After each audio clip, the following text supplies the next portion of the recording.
Hello friends, and welcome to The Hanged Man in the Moon, my series in which I use tarot spreads to help me explore topics related to living the intentional life. If this is your first time here, welcome. Thank you for coming. I'm pleased to meet you. If you've been here before, thank you for returning. I'm honored. So friends, the tarot spread has been laid, so let's dive right in. Take a look.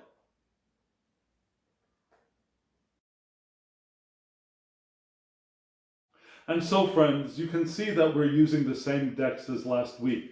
The Green Wheel Oracle is there, as well as the Brady Tarot and the Oak, Ash, and Thorn Tarot. And I'll show you the decks and names of the creators at the end of the video, so stay tuned. In addition, if you're interested in purchasing these decks yourself, you can see links in the descriptions below. And they are not affiliate links. I'm not getting any compensation or any kickbacks from your visiting these sites, just for your information. So let's look at the first card.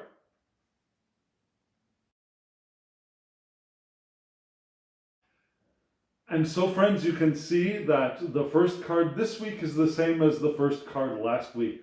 This spread appeared for me on Monday of the week that I'm filming this, which is about 5 days ago. And the spread just seemed like such a good tutorial about following the path that I thought I'd revisit the topic this week. So the first card is again the Boar. And again, the Boar is a card for following your trail, to sniff around for clues that show us the direction in which we want to go, for clues that show us the flow of our intention. We're here to live the intentional life, and living the intentional life can be completely relaxing and completely allowing, moving in the direction naturally. But sometimes we feel like we need to sniff things out because we are faced with our own resistance. And even when we do have a little bit of our resistance in our way, we can still sniff our path around it. Following trails, following the crumbs, if you will, like Hansel and Gretel through the forest. And what does that feel like? Following the trail. You can look for signs, you can look for clues.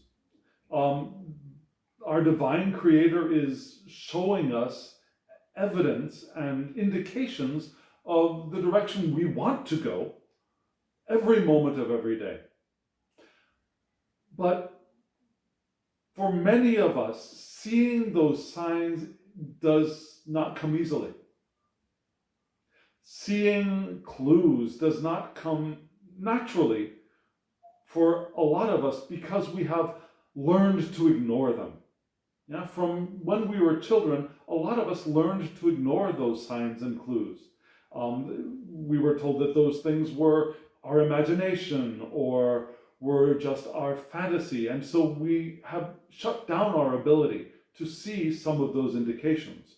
But we still have one way that is almost impossible for most of us to ignore, and that is our emotions.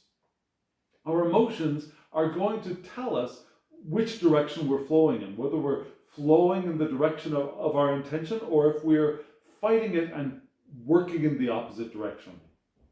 So in the best case scenario, those crumbs on the trail would feel like love. They would feel like joy. They would feel like well-being. They'd feel like pure awareness and absolute clarity. But they could also feel like irritation. They could feel like boredom. They could feel like pessimism. It all depends on where you are at the moment. The next crumb, the crumb on the path, the crumb in the direction that we want to be moving in, is the one that feels as good or better than how we are feeling at the moment. So if you move in a direction and you start feeling better, if you start feeling a little less negative than you were, you know you're on your path. If you are completely depressed and you start feeling a little bit angry, you're probably moving in the direction of your intention. We can't assume or expect that we are going to be able to move from out and out depression or out and out powerlessness to joy, love, and fullness of well-being in one step. We're going to probably need to take baby steps in the direction of feeling better. And if we're lucky, satisfaction will be one of those first steps. But that's if we are starting from a place of insecurity or disbelief. But if we're starting from depression, if we're starting from anger, from rage, if we're starting from unworthiness, satisfaction is a big step to take. We might need to take steps in between. That might feel like irritation. That might feel like frustration. That might feel like pessimism. That might feel like, well, I'll do it, but it never works out. Well, I'll do it, but it never works out is a step up from, I can't do anything. So the path is one that makes us feel a little bit better than we are. And aiming towards satisfaction. And once we're in satisfaction, aiming towards hope and aiming towards interest and curiosity. And then aiming for love, joy, pure awareness, pure clarity. Satisfaction. Before we move on, I'd like to talk about satisfaction a little bit, because there are two ways of interpreting satisfaction. There's the way that I used to interpret satisfaction, which is more like complacency, which is more like, well, everything I have is okay, but that's all it is. I'm satisfied. Everything I have is, I don't want to complain. I'm satisfied. There's that kind of satisfaction. But there's another way to interpret the word satisfaction. The satisfaction of, yes, this is good. This is in the area of what I want. Yes, that feeling of, yes, I'm satisfied. I don't feel lack. I don't feel boredom. I am satisfied. That's the satisfaction we're talking about. And that's the satisfaction that will be moving us in the direction of where we want to go. Now, if we're starting from love and joy, satisfaction is going in the wrong direction, of course. But we always want to be moving in the direction that feels just a little bit better. Let's look at the next cards in the spread.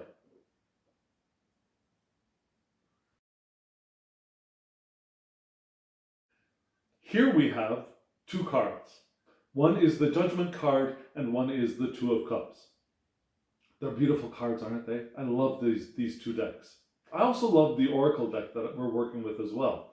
But I love these two tarot decks very, very much.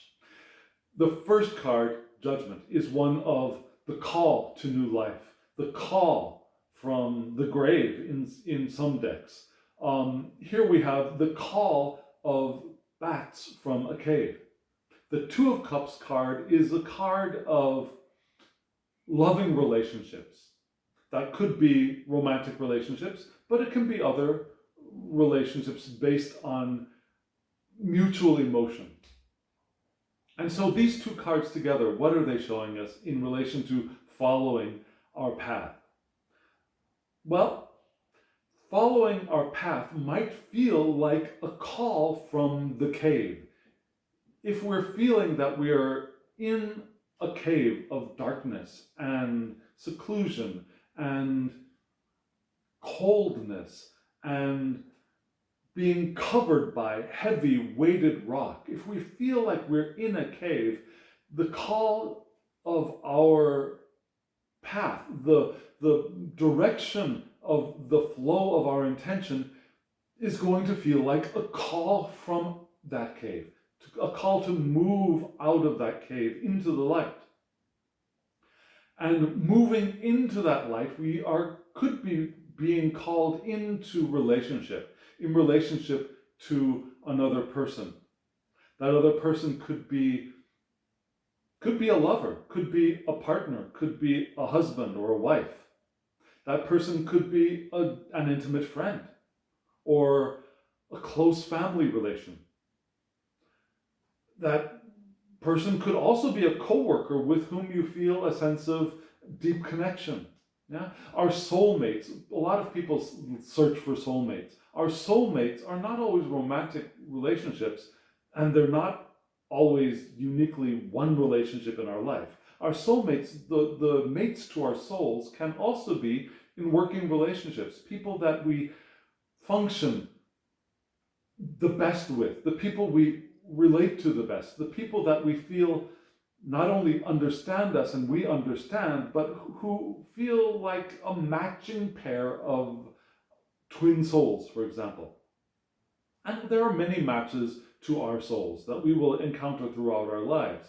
And so the call from the cave, the call from darkness into relationship is one of the ways that our path can be leading us. Now, from isolation and the coldness into relationship.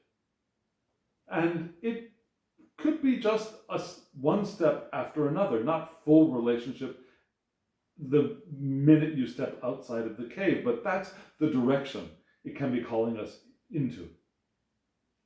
Let's look at the next two cards.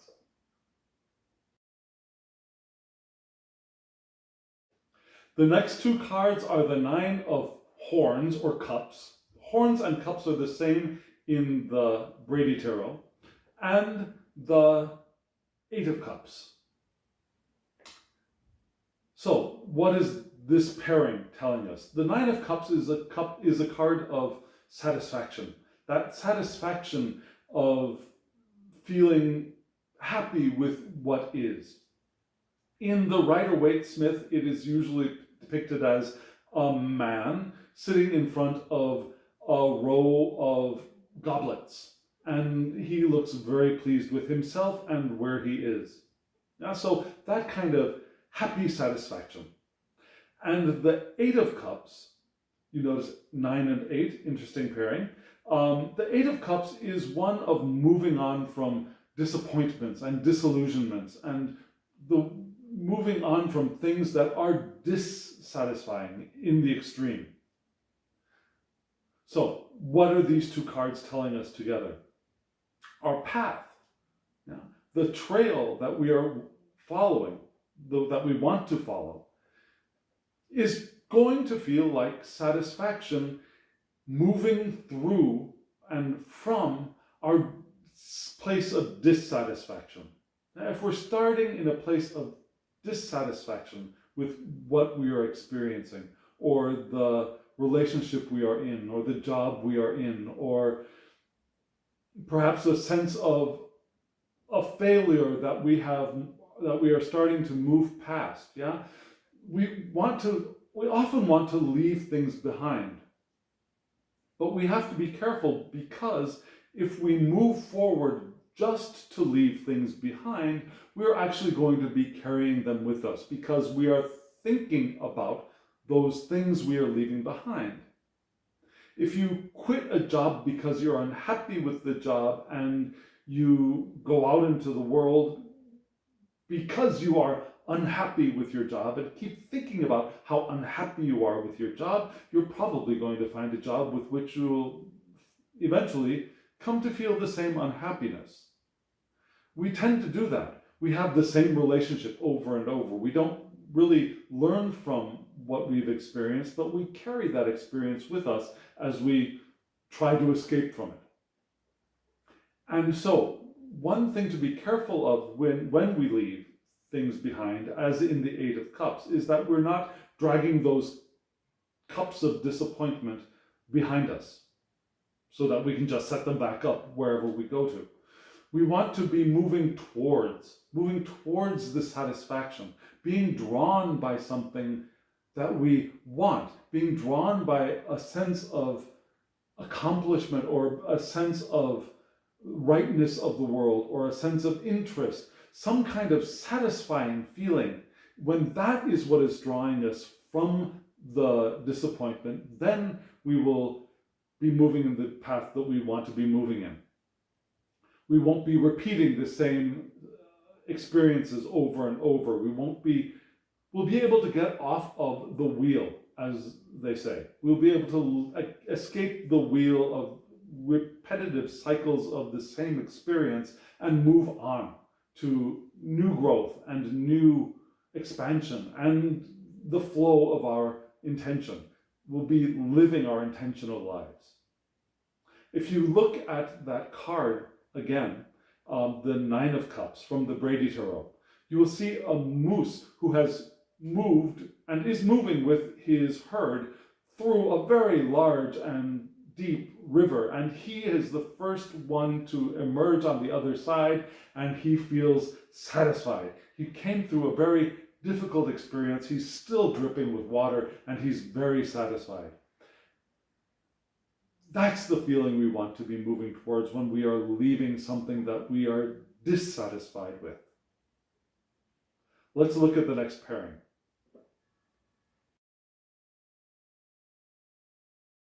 And so, friends, in this pairing of cards, we see the Three of Arrows from the Brady Tarot, which is also the Three of Swords in other decks. Yeah? And also we have from the Oak, Ash, and Thorn, the Ten of Pentacles. Now, the Three of Swords is depicted in the Rider-Waite system as a heart with three swords stabbing into it and blood dripping out.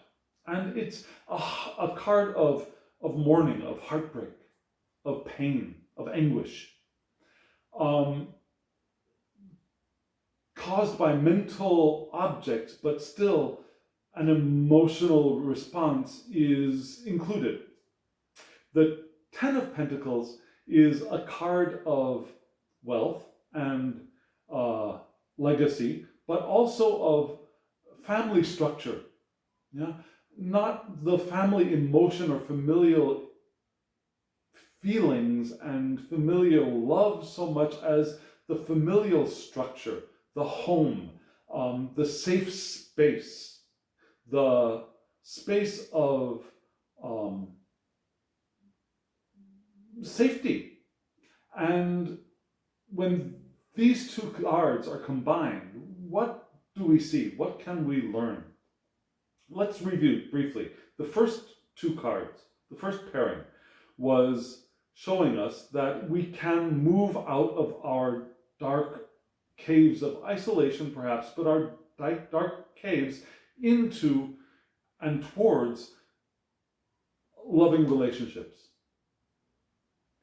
The second pair showed us that we can move from our feelings of dissatisfaction and disappointment and disillusionment into and towards satisfaction.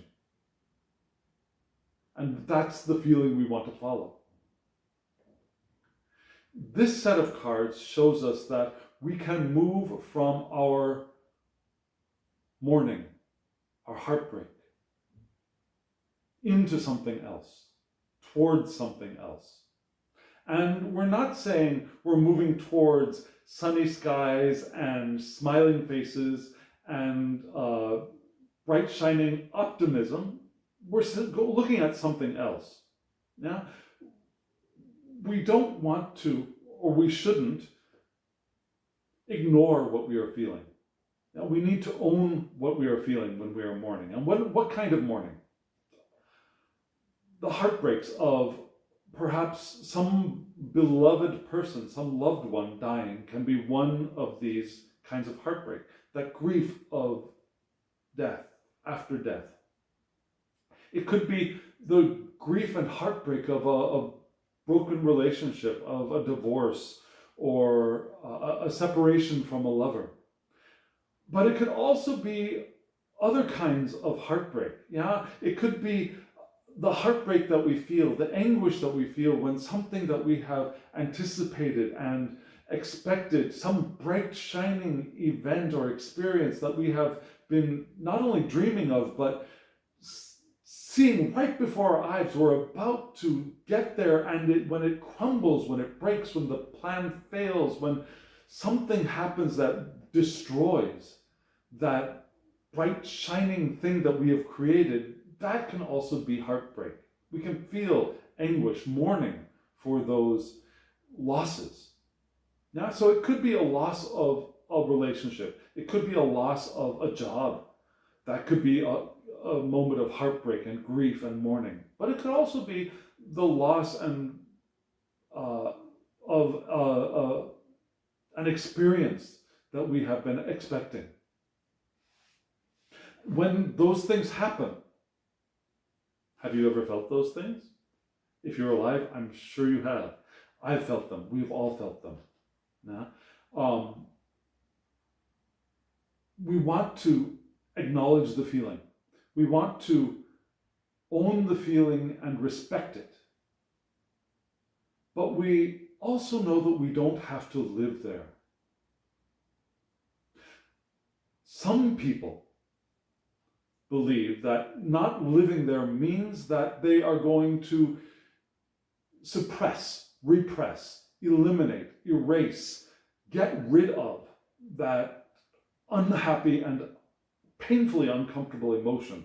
They're going to push it down and put on a smiley, shining face. And that is what many people refer to as toxic positivity. Toxic positivity is not following the flow of your intention towards the life you want to create. It's not even optimism. True optimism is not the same as toxic positivity. True optimism is knowing that even in a painful moment, that there is good that is coming out of it. Toxic positivity is when we ignore the pain, when we try to repress the pain and put on a mask. So we're not talking about that. That is a very unhealthy thing and is turning opposite the flow of our intention. We need to own the pain, to understand it and learn from it. And also know that we are not alone.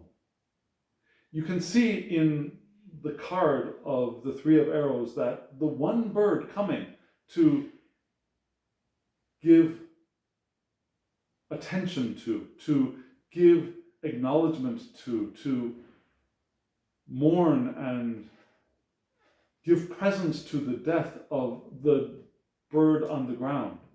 Perhaps that bird, the large bird returning, is the dead bird's mate, partner.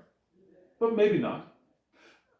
In any case, that one bird returning may feel like I am the one feeling the grief. It is my grief and I am overwhelmed by it, which is certainly possible and probably true.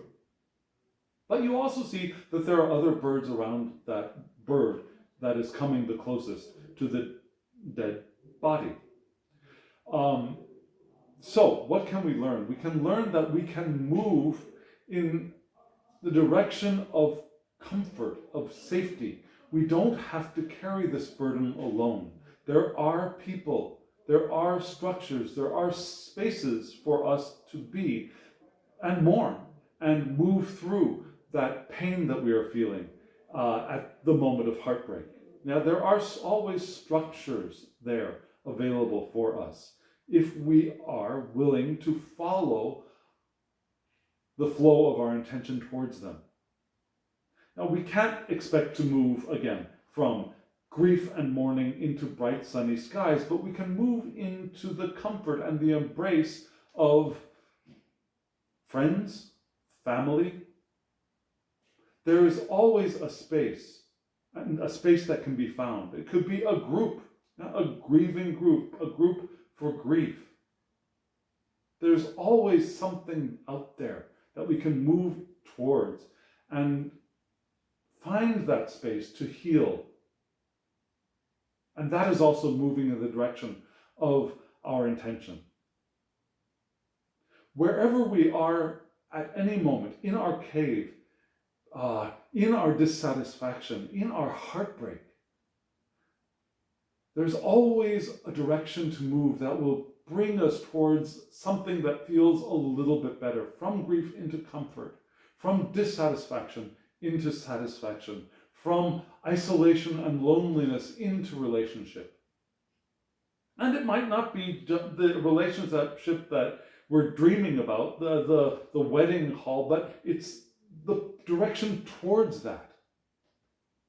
And that is what sniffing out the path, sniffing out the trail for us means. That is what the boar is doing. And that's how we can do it. Following the path guided by our emotions towards the feeling that feels just a little bit better. And we can all do that. We can all do that at every moment. Even if we're feeling positive, we can move to a more positive state as well. So friends, thank you for being here. Thank you for attending this reading. And remember, in just a moment, I will show you the decks. And as always, I wish you will, I wish you will hit the like button if you feel like you appreciated what you heard. I wish you will hit the subscribe button and the bell to get notifications when I upload videos. I'm doing about one a week if I can. I wish you will share this with people who you think might be benefited by it. Now, I'd love this to get into the hands and into the space of people who can benefit from it. And I wish you will leave comments below. I'd love to hear from you. I'd love to get into discussion about what that feels like when you have felt like you have moved from that less positive to more positive, from the negative to a step into less negative, to a little less negative, to a little more positive. What did that feel like for you? What was that experience for you? So friends, in conclusion, as always, I wish you love, joy, well-being, and pure awareness. Thank you.